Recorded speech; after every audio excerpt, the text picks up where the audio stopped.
Súrodenci. To sú ľudia, s ktorými zdieľaš detstvo, aj keď si ho už presne nepamätáš.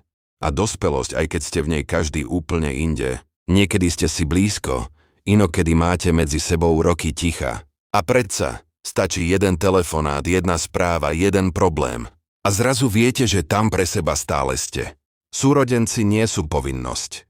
Nie sú ani istota. Sú dar, ktorý vie človek oceniť až vtedy, keď život ukáže, ako rýchlo všetko ostatné odchádza. Nemusia si byť podobní. Nemusia mať rovnaké názory. Nemusia sa vidieť každý deň.